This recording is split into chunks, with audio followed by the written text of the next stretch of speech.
Welcome to Ask the Guru, the podcast where we answer those big questions like, who am I? Why am I here? What's it all for? Thank you so much for joining me on this quest for the answers. Welcome back to Ask the Guru, my beloved tribe. Oh, how I've missed you. So hopefully I'm going to be a little bit more regular with these podcasts. So I hope that you subscribe and you'll get the notifications. I've been really deep diving into writing lately, and I feel a little bit like we're only gifted maybe a certain amount of words per day that like translating from the universe or the ether that we're bringing down and distilling and moving through, digesting through ourselves into some sort of manifestation, whether that be in written word or in spoken word. And so when I'm writing, oftentimes I feel like I have no desire to use my voice to speak the words because they're flowing out of me in a different way. But I'm pausing the writing just for a moment so I can come back to you, because I have some things that I think are really important that I would love to share with you, and that I hope in some way bless you and assist you in life, in your life, and any of the struggles that you might be going through right now. At the very least, it's a reminder that you are loved, that I'm thinking about you. Sometimes that's all we need. So today's episode, what I've been thinking about lately is creation. You know, as I'm writing this book, I noticed that at first my initial draw towards anything that I decide to do is because I'm compelled to it. You know, there's some sort of thing I'm gaining from it. I feel like I'm growing in the process. I'm expanding in the process. And so at first, when I start any project, there's just so much passion and joy as I'm creating. And then eventually there becomes expectation around it. And then the project feels heavier. I get demanding of myself. I have, and suddenly the energy stops flowing. So I was considering how this moves into our life, how we find ourselves from day to day in that space where we have the option as we wake up to choose to move into the space of creator, viewing the world as this infinite playground that, you know, limitless possibilities and anything can happen. It's kind of like if you remember when you were a child, you know, when you were a child, you really didn't have expectations or demands of yourself. Life was just this big playground, and you dreamed and you visualized. And I mean, oh boy, we had some big dreams. You know, you probably even found yourself imagining one day you would be famous, you know, maybe an actress or an athlete, or, you know, changing the world. Or welcome back to Ask the Guru. My name is Debbie Dixon, and I'm super excited to be here with you, sharing some of the wisdom that I've picked up along this path of life. And it's probably not going to be anything new. You know, I know that all of us within us have access to the exact same wisdom. So you already know these things. But often even I need reminders. And so it's such a beautiful gift when I can be that reflection for you. Just shining that light to remind you when you kind of fall off the path. And we're all moving through life in ebbs and flows. I mean, there's times where you're just flowing and life is working, and it's perfect, and you can't imagine it getting any better. And then it falls downwards, and we get into that place where we get stuck, where we're fearful, where we're worried, and you know, lack and scarcity and all of those things start to, you know, fill the mind and almost take us over, and the weight of it can get so heavy sometimes it becomes difficult to find your way back to the flow.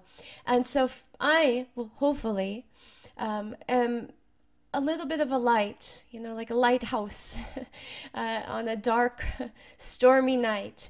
And if you just look for that light, it might just guide you just a little bit closer towards your path once again, getting you back into that flow. So today, the question that I wanted to ask you is, where are you today? Are you in the ebb? Are you in the flow? Are you in a space where you are in your power? You are taking ownership of your life? Or are you in the space of telling the story of a victim, of life is happening to you? See, because this is really all that is ever holding us back. It's our own story of where we're at. And if we can notice the story that we're telling, if we are stealing our own power by telling the story that life is happening to us and we must prepare to react because we never know what's going to happen. Well, preparing, it keeps you stuck. It keeps you from moving forward, right? Because you're in the state of preparing. And you're kind of waiting for life to happen to you. So it has to come at you, not you walking into it.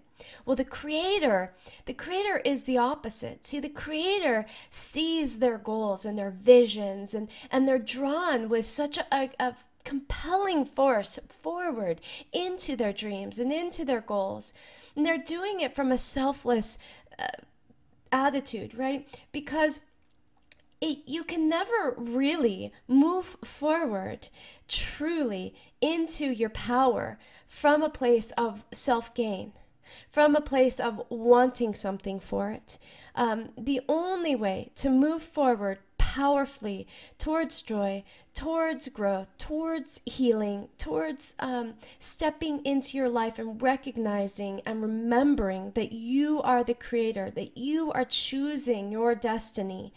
When you can do that, the only way is to truly step into what it would be like to be the creator. And for this, I'm going to actually use maybe some of the references that we see of our creator through maybe religious contexts, where we think of the creator and we give certain qualities to the creator. But again, let's look at those qualities. The qualities of the creator can create miracles, can make anything happen, divine healings, right? Magical things, right? This is what the creator can embody. The creator is selfless, really desiring nothing, but in desiring nothing has everything, So the creator is always in service, looking at how they can give, not how they can get. Yet they gain so much because they are everything. The creator is pure love. The creator is expansive, is giving, is kind, is appreciative. The creator views the world from the lens of wonderment, seeing all the beauty and grace and the miracle in the tiniest things, even a little speck of dirt or a blade of grass, that there's beauty everywhere. So the creator relishes in the moment, is not needing to distract themselves away, is not pulling themselves into the future with expectations and needs and desires of how it will show up, and is not dwelling on the past, because the creator recognizes that the past is really just a story that they're telling, and that they can tell it any way they want to because they are the creator. And maybe if they tell it from a place of power, like everything that's happened on their journey was absolutely perfect and has molded and created the person that they've become. See, the creator loves themselves because they see themselves in everyone and everything. And since they're so busy loving everyone and everything, of course, they're naturally feeling that love returning to them.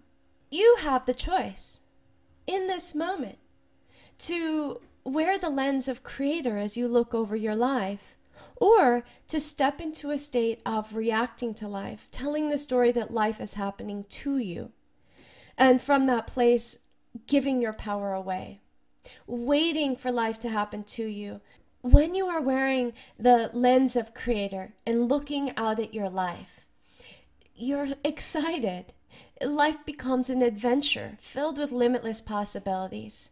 Like, go back to the time when, before you truly learned how to prepare and protect, when you were wide open. There was a time when you were a child and you viewed the world from a limitless perspective. And I know it's hard to imagine what that was like now, but what if you tried? What if you went back to that little you that used to dream of being, some famous athlete or a rock star, or, just would look up at the sky in wonderment and just get lost in it, almost overwhelmed from just the infinite possibilities, would dream of anything. There was a time when that was you, and then at some point you were told you needed to join the real world. You needed to prepare, to work hard. It was almost like a rite of passage that we enter at a certain age, when your parents sit you down and say, hey, listen, all that stuff we've been telling you about the fantasies, like, the Easter Bunny and Santa Claus, it's all lies. And the real world says you need to show up this way. And they start sort of withdrawing that unconditional love and place conditions on it. I mean, of course they say, of course, mom and dad, they love you unconditionally, but they withdraw their energy when you're not showing up the way they want you to. And as children, we're very sensitive to this. So we start to mold ourselves after what it is that we believe will please everybody around us. And we stop listening to that little child. We stop dreaming. In fact, we silence that child. We tell that child to be quiet because we need to show up this way. And the more we silence that child, and the more that we get onto somebody else's path, deciding that this is how we should live our life, the further away from our true nature we move. The more we move into a space of powerlessness, because our true nature is anything is possible, is follow your dreams, follow your heart, give freely, because more is coming. There is no limit. This is an abundant world, and you can create miracles. And all of this happens from connecting deeper with that inner voice, with that part of you that is pure, that is innocent, and that is love. The part of you that wants to expand, that wants to grow, that views life as an adventure, that craves learning and loves living outside of their comfort zone, because in that space they are expanding. They're being forced into the present moment. When we're moving through something new, something unexpected, something we've never experienced before, we are fully present. We are fully there. We're eyes open. Oh my gosh, look at this thing. But most of us don't do that. We stay in our comfortable places. So the brain sort of gets lazy because we're doing the same things over and over, and we just check out. Suddenly the subconscious mind is running our show, and the autonomic nervous system has taken over, and your body is functioning, breathing, heartbeat is going, you are walking, talking, doing, but you're all doing it from the subconscious level. There's no presence there. There's no creator present. There's no superpower that can do anything, that is excited about life. There's no passion. There's no inspiration. There's just getting through the day. And a lot of us slip into that phase often. That's the sort of ebb of life. And when we're in the flow, it's when we're feeling love. Oftentimes we end up in the flow. We're into embodying the essence of the creator when we fall in love. Think about that. When you're in love, this is often when we create babies. Right? Look at the power that love has to bring a human into the world. Love compels us to take an action, and we forget about everything else. We are just free in that space, and anything is possible. When we're in love, we suddenly are able to create things and do things, and life seems to work. Even when we have that newborn baby in our arms, it is like we are capable of literally anything because we feel that energy of love and expansion. This is the quality of the Creator. So when we are emanating the qualities of Creator, when we become more like the Creator, right? We're doing things selflessly. For that baby, we would give our lives. We are there just for somebody else. And in that place, suddenly life works. Things show up. We're able to create. But then we get stuck again. Then we slide into, what if it all falls apart? We love this thing so much that now we fear losing it. Now we slide out of mode of Creator, we give away all of our power, and we move into that state of fear. This is when we are reacting. This is when we're waiting for life to happen to us. And this is the lens that most of the time we end up sliding into. And it limits us. It closes the door on life and possibilities. And this is when we silence that inner child and we say, there's no time for play. You can't enjoy your life. You must work hard. Life is about working hard. And we shift back into, almost being mean to our inner child. I don't have time for you right now. And the little child's like, inner child just wants to play. Like, no, let's just be light. Let's just be free. Let's go roll around in the grass. Let's love. Let's be vulnerable. And then there's that part of you that says, no, no, no. We don't have time for that. This creates discord within you because, you really are that inner child. That is what you're here to grow, to connect with. That inner child holds all the secrets of your divine purpose, your unique gifts. That inner child knows everything about you, and it knows how to get you through play, through joy, through love, to expand into you. It will remind you, if you go back to that inner child, that life is really just a game. And we are all here just to play and have fun. And one of my most favorite quotes is, it is the dream that gives you the journey, but it's the journey that gives you the joy. So for us to have a journey, a path, something we're moving towards, first we have to have a dream. Remember when you used to dream? Can you come back to that space? Can you spend some time allowing yourself to step into that inner child? Like, go back to that place when you were little. I mean, even if you have to physically go there, if you live near your childhood home and there's, it's not traumatic, maybe think of a place that you loved to be as a child, somewhere that you love to lay around and dream and fantasize.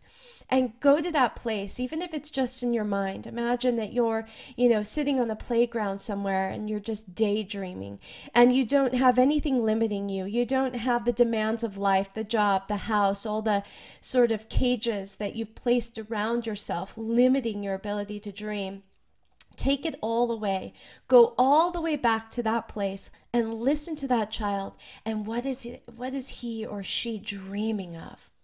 What is the deep desire of your higher self, your true nature?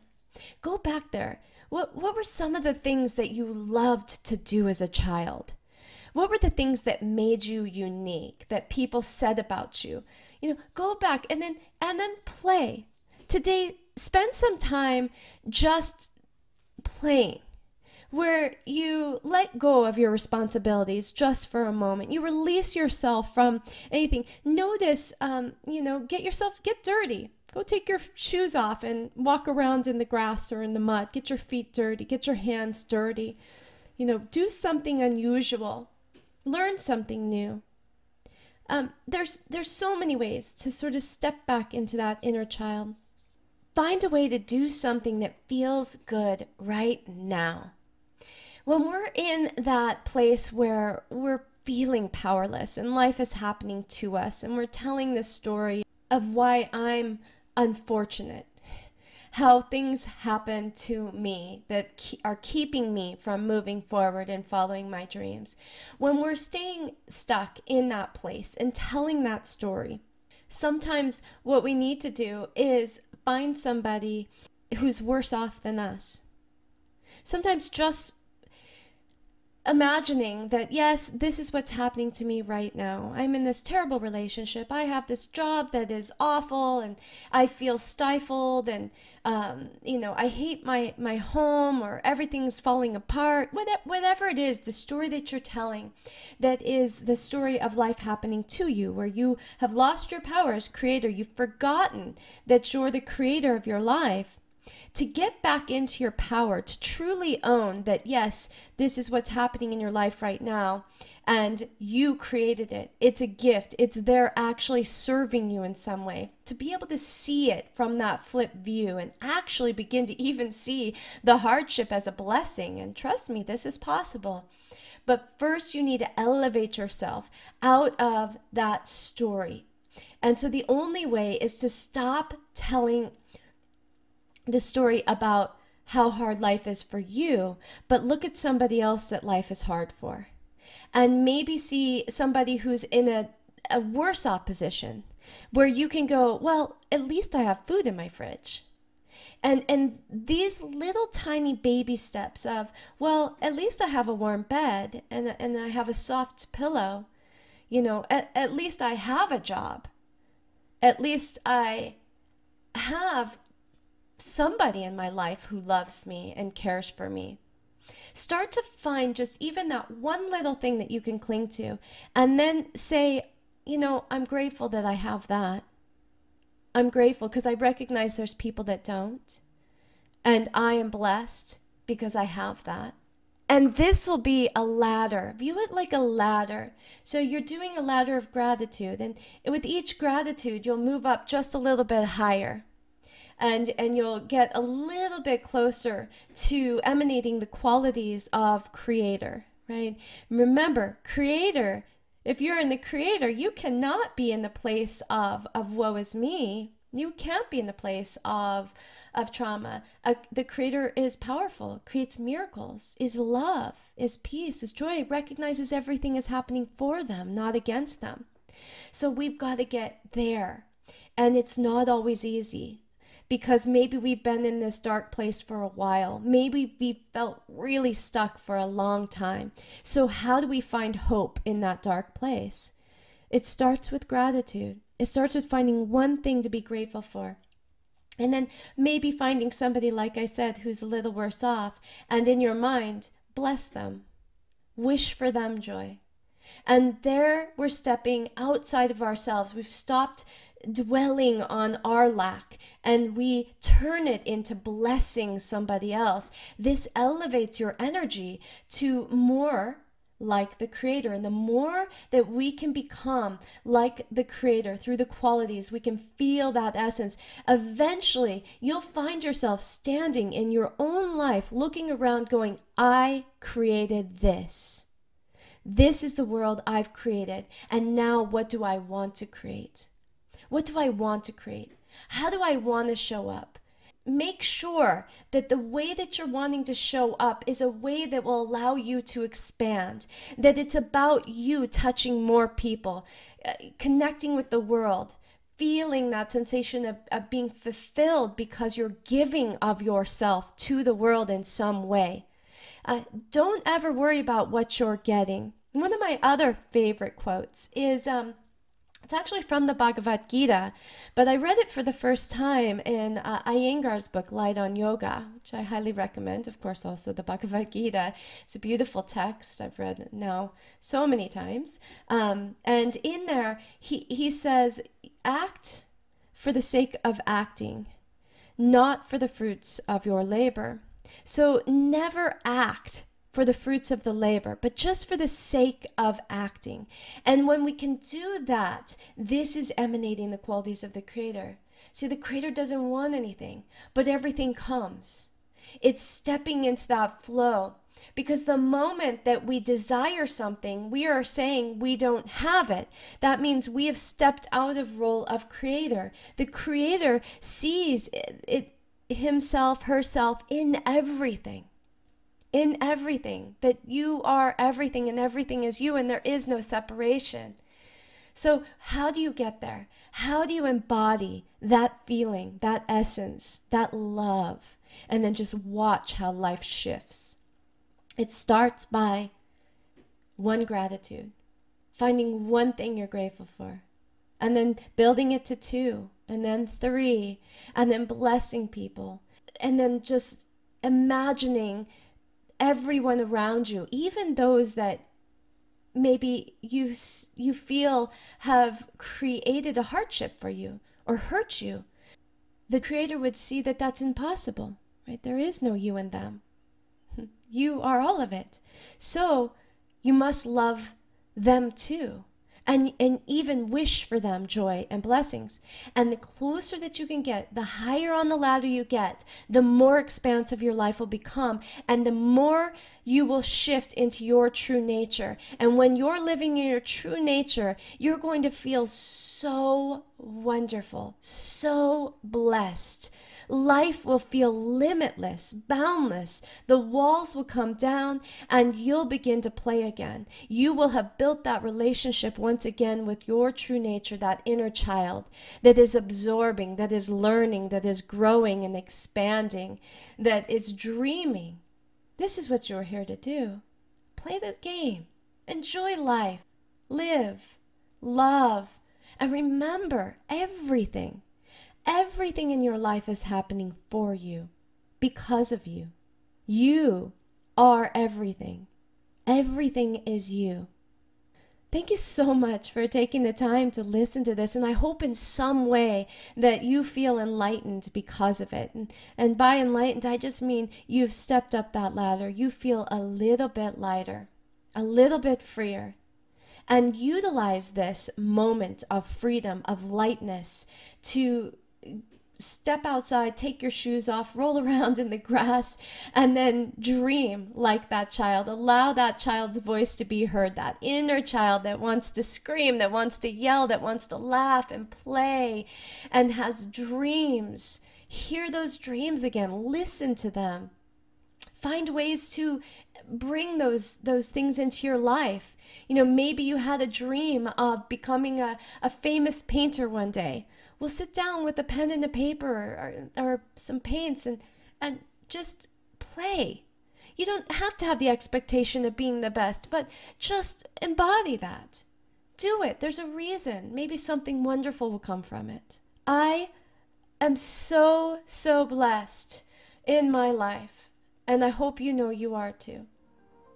I love you. Make it a great day. This has been another episode of Ask the Guru.